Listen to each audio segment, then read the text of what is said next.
പുതിയ കാലത്തെ മനുഷ്യരുടെ ജീവിതത്തിൽ വരുന്ന സാംസ്കാരിക മാറ്റങ്ങൾ, ജീവിതശൈലി, കാഴ്ചപ്പാടുകൾ, നിലപാടുകൾ, ഇതിലൊക്കെ കയറിക്കൂടിയ ഒരു പുരോഗമന ചിന്താഗതി ഉണ്ടല്ലോ. ഇപ്പോൾ ഉദാഹരണത്തിന് ഒരാൾ വളരെ പുരോഗമിച്ച് ജീവിക്കുന്ന ഒരാളാണ് എന്ന് സമൂഹത്തിന് ബോധ്യപ്പെടണമെങ്കിൽ അയാൾ മതങ്ങളെ അനുസരിക്കുന്ന ആളാകാൻ പാടില്ല, ദൈവങ്ങളെ അനുസരിക്കുന്ന ആളാകാൻ പാടില്ല, അതുപോലെ ആചാരാനുഷ്ഠാനങ്ങളൊന്നും ചെയ്യുന്ന ആളാകാൻ പാടില്ല, അതേസമയം ധാർമ്മികത, നീതി, സത്യം ഇങ്ങനത്തെ വേർഡുകളൊന്നും പറയുന്ന ആളാകാൻ പാടില്ല, മൊറാലിറ്റി എന്ന വാക്ക് ഉച്ചരിക്കാൻ പോലും പാടില്ല.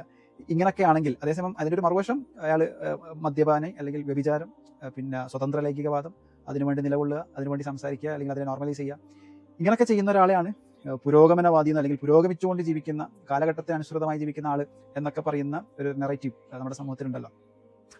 ആ സമൂഹത്തിൽ നിന്നുകൊണ്ട് റസൂലുള്ളാഹി സ്വല്ലല്ലാഹു അലൈഹി വസല്ലമ പറഞ്ഞൊരു ഹദീസ്, വളരെ മനോഹരമായ, അതിലേറെ ചിന്തനീയമായ ഒരു ഹദീസ്. ആ ഹദീസ് പറയുന്നതിന് ഒരു സംഭവം കൂടി പറഞ്ഞിട്ട് അത് പറയാം. ഒരു കാലത്ത് മദ്യപാനിയായ ഒരാൾ, മധ്യവയസ്കൻ, അയാൾ മദ്യപാനിയാന്നുള്ളത് സമൂഹത്തിൽ എല്ലാവർക്കും അറിയാം. എന്ന് പറഞ്ഞാൽ അയാൾ കയ്യിൽ എപ്പോഴും മദ്യത്തിൻ്റെ കുപ്പി ഉണ്ടാവും. അപ്പോൾ ആ കുപ്പിയും പിടിച്ച് ആടിയ ശരീരമൊക്കെ ആയിട്ട് നടക്കുന്ന ആളാണ്. അയാളിങ്ങനെ മദ്യപിച്ച് നടന്നുകൊണ്ടിരിക്കുമ്പോൾ വഴിയിലൂടെ ഒരു പ്രമുഖനായ ഒരു മനുഷ്യൻ പോകുന്നു. അയാൾക്ക് ചുറ്റും അയാളെ പിന്നെ ആദരിക്കുന്ന, ബഹുമാനിക്കുന്ന ആളുകൾ ഇങ്ങനെ ചുറ്റും കൂടി നിൽക്കുകയാണ്. അപ്പോൾ കൂട്ടത്തിൽ ഒരാൾ വിളിച്ചിട്ട് അദ്ദേഹം ചോദിച്ചു, ധാരാണ് ഈ പോകുന്നത് എന്ന് ചോദിച്ചപ്പോൾ പറഞ്ഞു, അബ്ദുല്ലാഹി ഇബ്നു മസ്ലമ എന്ന് പറയുന്ന മഹാനായ പണ്ഡിതനാണ് എന്ന് പറഞ്ഞു. അപ്പോൾ ഇയാൾ ചോദിച്ചു, എന്താണ് അയാളുടെ ഗുണം, എന്താണ് അയാളുടെ പ്രത്യേകത? അയാൾ വലിയ മുഹദ്ദീസ് ആണെന്ന് പറഞ്ഞു. ഇദ്ദേഹം ചോദിച്ചു, മുഹദ്ദീസ് എന്ന് പറഞ്ഞാൽ എന്താ? ഒരുപാട് ഹദീസ് അറിയുന്ന ആൾ. ഹദീസ് എന്ന് പറഞ്ഞാൽ എന്താ? ഹദീസ് എന്ന് പറഞ്ഞാൽ റസൂലുള്ളാഹി സ്വല്ലല്ലാഹു അലൈഹി വസല്ലമയുടെ വാക്കുകൾ. അപ്പോൾ ഈ മദ്യപാനത്തിൻ്റെ ആ മസ്തിൽ അയാളിങ്ങനെ പറയണം, ആഹാ അത്ര വലിയ പണ്ഡിതനാണെങ്കിൽ എനിക്കൊന്ന് അയാളെ കാണണമല്ലോ എന്ന് പറഞ്ഞിട്ട് അബ്ദുല്ലാഹി ഇബ്നു മസ്ലമ റഹ്മത്തുള്ളാഹി അലൈഹിയുടെ അടുക്കൽ പോകുന്നുണ്ട്. എന്നിട്ട് ഈ മദ്യപാനി എന്ന് പറയുന്ന ഈ മനുഷ്യൻ അദ്ദേഹത്തോടും, ആ മഹാപണ്ഡിതനോട് ചോദിക്കുകയാണ്, നിങ്ങൾ വലിയ പണ്ഡിതനാണ് എന്ന് ആളുകൾ പറയുന്നുണ്ടല്ലോ, കുറേ ഹദീസുകളൊക്കെ നിങ്ങൾക്ക് അറിയാതെ പറയുന്നുണ്ടല്ലോ, എന്നാൽ എനിക്കൊരു ഹദീസ് പറഞ്ഞ എന്ന് പറഞ്ഞു. നമ്മൾ ആലോചിക്കേണ്ടത്, നമ്മളെടുക്കൽ അല്ലെങ്കിൽ ഒരു പണ്ഡിതൻ്റെ അടുക്കൽ ഒരാൾ വന്നിട്ട്, അല്ലെങ്കിൽ മദ്യപാനി വന്നിട്ട് ഒരു ഹദീസ് പറഞ്ഞത് എന്ന് പറഞ്ഞാൽ സാധാരണഗതിയിൽ എന്താ ചെയ്യുക? മദ്യപാനം ഉണ്ടാക്കുന്ന അപകടങ്ങളെ കുറിച്ചിട്ടുള്ള ഹദീസല്ലേ പറഞ്ഞു കൊടുക്കാം. മദ്യപിച്ചാൽ നരകത്തിൽ പോകും എന്നുള്ള ഹദീസാണല്ലോ സാധാരണ പറഞ്ഞു കൊടുക്കുക. പക്ഷേ വളരെ ഹിക്മത്തോടു കൂടി, വളരെ തന്ത്രപൂർവ്വം മഹാനായ പണ്ഡിതൻ അദ്ദേഹത്തിന് പറഞ്ഞു കൊടുത്ത ഹദീസ് വളരെ പ്രസക്തമാണ്. ഇദാ ലം തസ്തഹി ഫസ്ന മാ ശിഅത.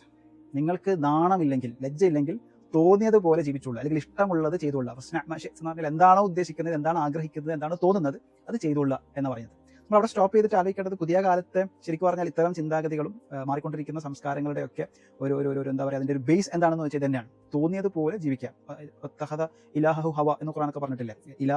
ഹവയെ ഇലാഹാക്കിയ ആളുകൾ എന്ന് സ്വന്തം ഇഷ്ടപ്രകാരം. ഇപ്പോൾ സ്വന്തത്തിന് തോന്നുകയാണ് മദ്യപിക്കണം എന്ന് തോന്നിയാൽ മദ്യപിച്ചുള്ള, വ്യഭിചരിക്കണം എന്ന് തോന്നിയാൽ വ്യഭിചരിച്ചുള്ള, അമ്മയെ തല്ലിക്കൊല്ലണം എന്ന് തോന്നിയാൽ തല്ലിക്കൊള്ളണം. മനുഷ്യൻ എന്താണോ മനസ്സിൽ തോന്നുന്നത് അതാണ് മനുഷ്യന്റെ നന്മ എന്ന് പ്രചരിപ്പിക്കപ്പെടുന്ന കാലത്ത് ഈ ഹദീസ് നൽകുന്ന ഗൗരവം വളരെ വലുതാണ്.